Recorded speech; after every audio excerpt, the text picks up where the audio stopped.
કાશ્મીરી મરચાં લીધા છે મેં પહેલેથી જ ગરમ પાણીમાં 20 મિનિટ પહેલા પલાળી રાખ્યા હતા। હવે આપણે તેને ક્રશ કરી લઈશું।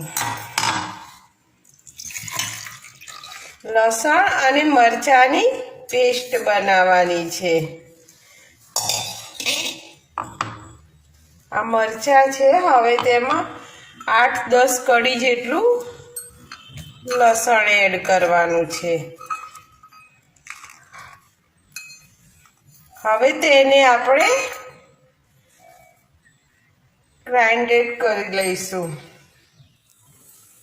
મેં આ એક પેન લીધું છે, તેમાં 2 ચમચા જેટલું તેલ નાખ્યું છે।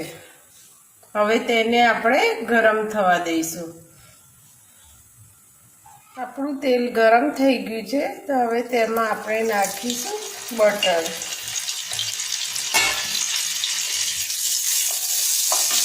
અને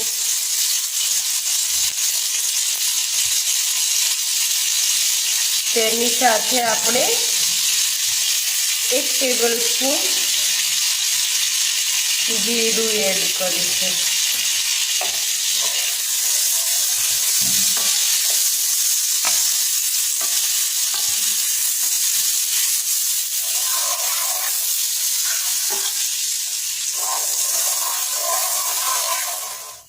બટર, ઓઇલ અને આ 1 ચમચી જેટલું જીરું છે, આપણે તેને મેશ કરી લઈશું।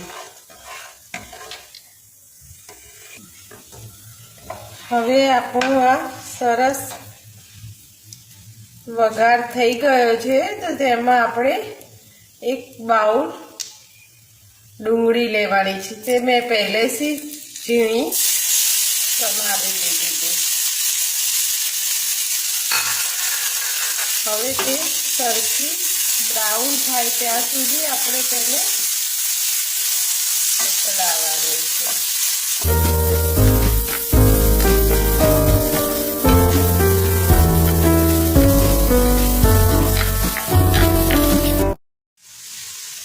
હવે આપણી આ ડુંગળી સરસ ગળીને તૈયાર થઈ ગઈ છે, તો તેમાં આપણે આ ઝીણું સમારેલું કેપ્સિકમ 1 મીડિયમ સાઈઝનું મેં લીધું હતું। હવે તેને પણ આપણે આની સાથે મિક્સ કરી લઈશું।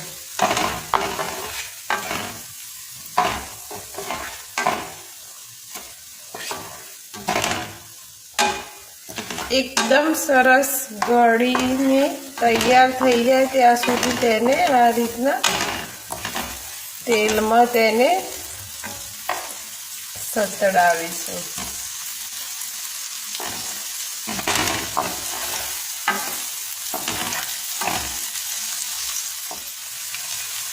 હવે આપણે આ ડુંગળી અને કેપ્સિકમ સરસ થઈ ગયા છે, તો તેમાં આપણે આ લસણ અને મરચાંની પેસ્ટ બનાવી હતી તે એમાં આપણે એડ કરીશું।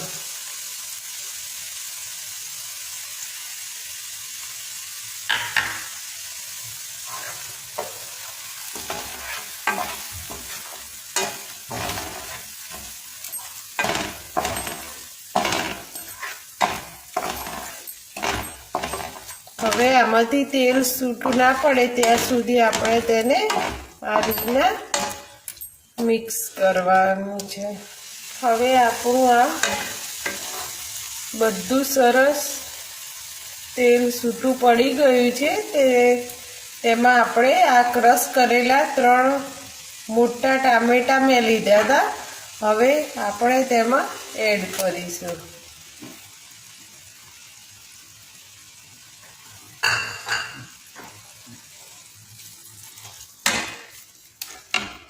હવે ટામેટાં સરસ ચડીને ઓગળી જાય માટે આપણે તેમાં સ્વાદ અનુસાર મીઠું નાખીશું।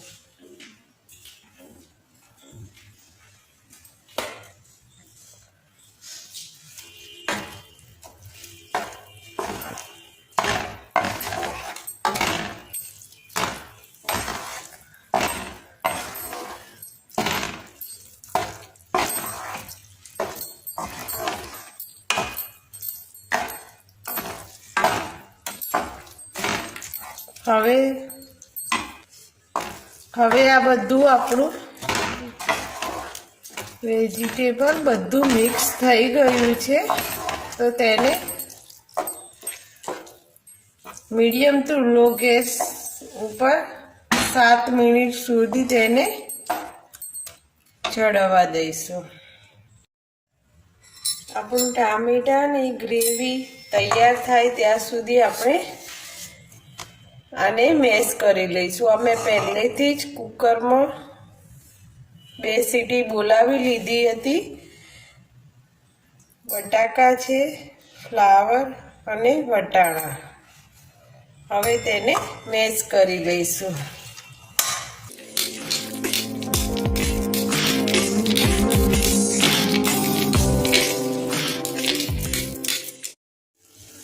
હવે આપણા ટામેટા અને ડુંગળી કેપ્સિકમ બધું સરસ ચડીને તૈયાર થઈ ગયું છે.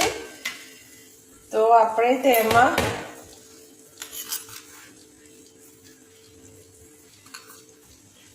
દોઢ ચમચી જેટલો ભાજી પાવનો મસાલો નાખીશું. હવે ગેસને આપણે થોડીક વાર માટે સ્લો કરી દઈશું. હવે તેમાં આપણે કલર લાવવા માટે મેં બીટનો ટુકડો લીધો છે સોલીને. હવે તેને ખમણી લઈશું.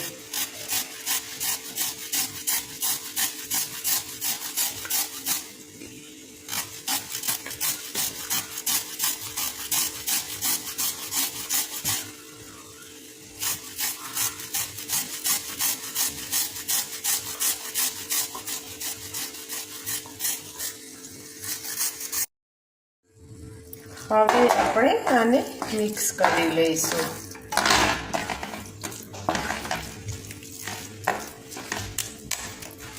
હવે આ ટામેટાને બધું ચડીને સરસ રેડી છે. તો તેમાં આપણે બાફેલા પોટેટો અને ફ્લાવર બધું મિક્સ કરીશું.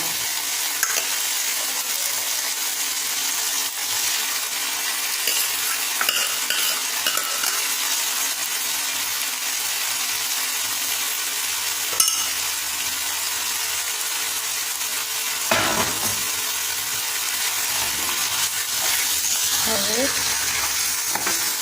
ગેસ મીડિયમ કરી દઈશું અને તેને મિક્સ કરી લઈશું.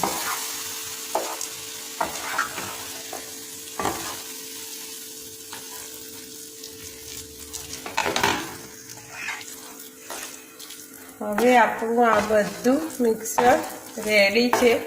તો તેમાં આપણે વેજીટેબલ બાફવા મૂક્યા હતા કુકરમાં, તેનું મેં પાણી કાઢી લીધું છે. તો આપણે તેમાં આ વેજીટેબલ બાફવા મૂક્યા હતા તેનું પાણી કાઢી લીધેલું હતું, તે આપણે આમાં એડ કરીશું. હવે આ પાણી આપણે આમાં એડ કરવાનું છે.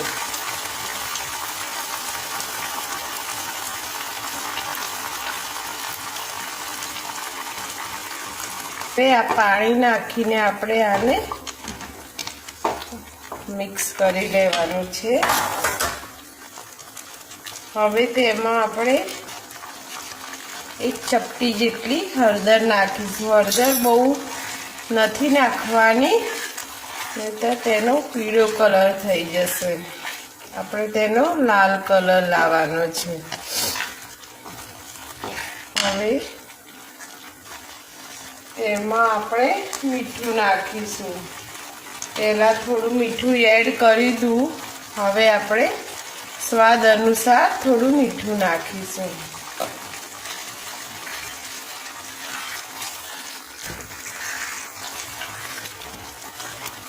હવે મીડિયમ ટુ લો ગેસ ઉપર આને 10 મિનિટ સુધી પકવવા દઈશું.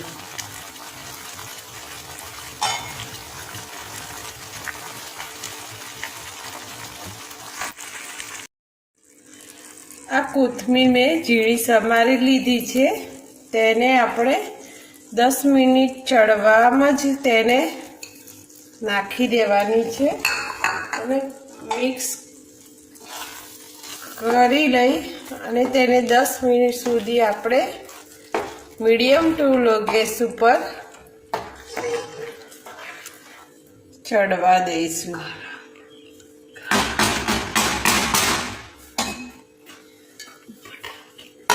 હવે આ ઢાંકણ ઢાંકીને 10 મિનિટ સુધી તેને મીડિયમ ટુ લો ગેસ ઉપર ચડવા દઈશું.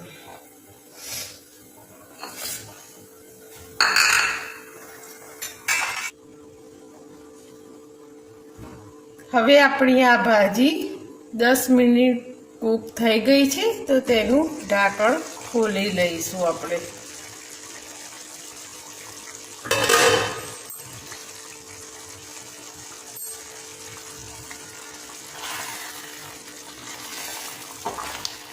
સરસ ચડીને એકદમ મિક્સ થઈ ગઈ છે, તો હવે તેને આપણે મેશ કરી લઈશું. હવે આપણે આ સરસ બેન્ડ કરી લીધી છે. જો ભાજીનો કલર કેટલો સરસ આવી ગયો છે.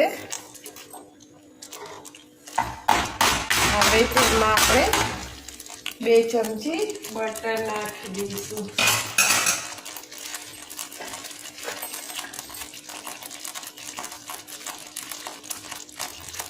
બટરથી ભાજી બહુ સરસ, તેનો ટેસ્ટ બહુ સરસ આવે છે. 2 ચમચી બટર નાખી દીધું છે. હવે તેમાં 1 ચમચી જેટલો ગરમ મસાલો એડ કરીશું. પહેલાં 1 ચમચી નાખ્યો હતો. હવે ભાજી આપણી બનીને રેડી છે, તો તેને બટર સાથે 1 ચમચી નાખવાનો છે, એટલે તેનો ટેસ્ટ બહુ સરસ આવશે. હવે તેને આપણે આ રીતના મિક્સ કરી લઈશું અને 2-3 મિનિટ સુધી રહેવા દઈશું. હવે આપણી ભાજી બનીને રેડી છે, તો તેમાં અડધું લીંબુ એડ કરી લઈશું. હવે આપણી આ ભાજી રેડી થઈ ગઈ છે, તો તેને આપણે સાઈડમાં કરી લઈશું. પાવ શેકવા માટે મીડિયમ ગેસની ફ્લેમ ઉપર આપણે તવો ગરમ થવા મૂકી દઈશું. હવે આપણો આ તવો ગરમ થઈ ગયો છે, તો તેમાં આપણે બટર નાખીશું.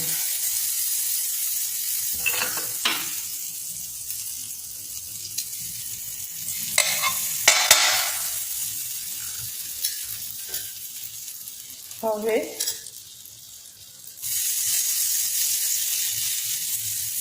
બટરમાં આપણી ભાજી બનાવેલી થોડી એડ કરીશું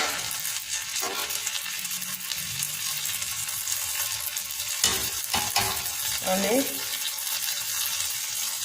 કોથમીરની પાન એડ કરીશું અને ચપટી મસાલો નાખીશું ભાજી પાવનો.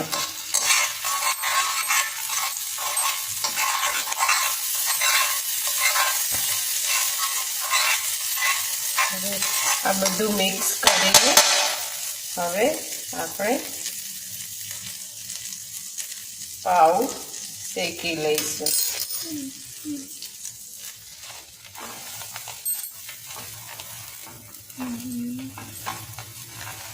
આ ભાજી નાખવાથી સરસ ટેસ્ટ આવે છે. પાઉને આપણે આ રીતના સરસ શેકી લેવાના છે.